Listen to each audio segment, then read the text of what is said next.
hello, I thought I'd do a video to explain what I feel are the essential questions you should be asking your OSCE trainer or OSCE course provider before you book that course and hand over your money. So OSCE training can be really, really expensive, into the thousands of pounds. So it's a massive financial commitment for you. So you want to be making sure you're getting the best quality training and the most value for your money.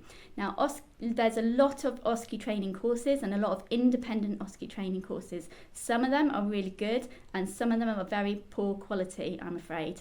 And there is no regulation. So the NMC do not oversee or regulate any of these independent OSCE training courses. Okay, so you want to be asking these questions and getting definitive answers before you make and hand over that payment. So my number one question would be, are the people delivering it NMC registered nurses? For me, this is a non-negotiable and absolutely essential. And some people don't believe in that, but I absolutely believe if you are applying to go onto the NMC register and studying for an exam to go onto the NMC register, you must be trained or taught or tutored by someone who is on the NMC register, who knows nursing, who understands the complexity of nursing, clinical decision making, and can really support you with building that knowledge base for the exam, but also for when you go on to get your jobs and work in the UK healthcare system. Number two, do they have an educational qualification? So this again, maybe not might be very popular, but you are paying to go onto a course where you are going to want to be learning, okay? So the fundamentals of that is education and educational theory. So at a minimum, the staff teaching you should have a basic educational qualification, even if it's just a PG cert in academic practice or clinical education, but I would definitely be looking for that because learning is involved. It's not just about being told stuff, it's about crafting your educational experience and using educational theory to deliver that learning. Number three would be, how many people are on the course and what is the staff to student ratio?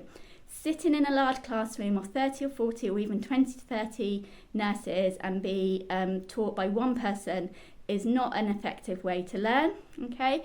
And we only retain about 10% of that information. So you want to know what is the staff to student ratio as well, because you want to be able to have opportunity to ask questions, clarify any doubts.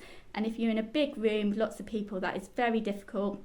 Again, because there's normally time constraints and the trainers want to move on and get through the subjects. But also it can feel a little bit intimidating to constantly be asking questions or to be clarifying doubts in a big room of strangers and people you don't know.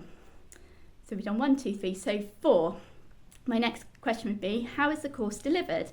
Is it theory? Is it a mix of theory and practice?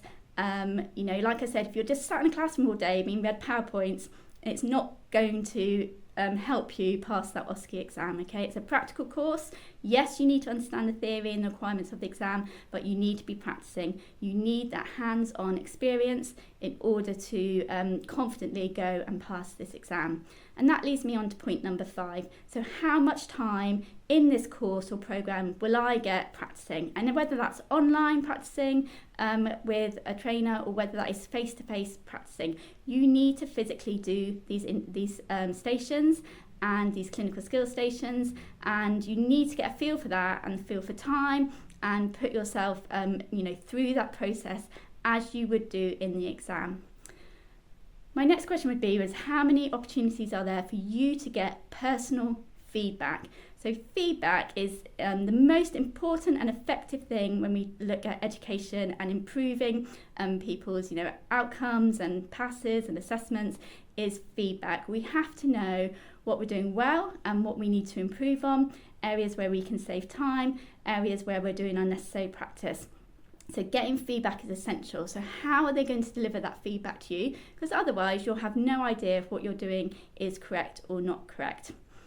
And my final point would be, how far in advance can you get access to training resources? So a lot of programs will come with maybe digital learning platforms and access to resources. And what are those resources? What do they look like?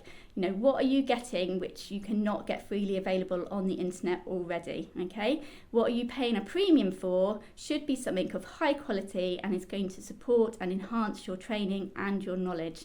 And how far in advance can you have those? You really need those resources as early as possible. The content for the NMC exam is huge. There is no way you can do a week's training and go and book your exam the next week. You are going to absolutely have a terrible experience and a very expensive experience. So you want that pre-learning early so you can digest it, you can learn it, you are familiar with it before you go to your training centre.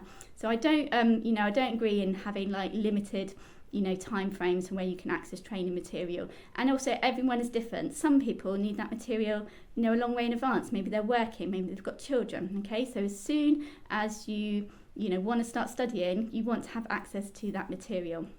And my final question would be, I forgot what number we're on now, but my final question would be, if they're doing a mock OSCE, is it a full 10 station mock OSCE? So 4 API stations, 4 clinical skills stations, and at least 3 of those should be practical clinical skills stations, and your 2 written stations.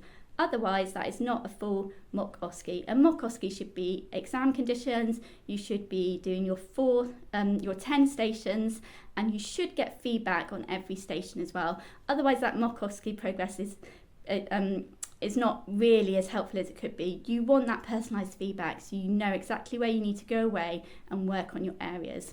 So I hope that's helpful. I'm really passionate about this. I pick up a lot of nurses who have been to inadequate training programmes, and I'm just saying not all OSCE training programmes are inadequate, but I pick up a lot of nurses who have paid thousands of pounds, had a poor experience, been taught by people who aren't nurses, been sat in a room all day with a PowerPoint being read to them.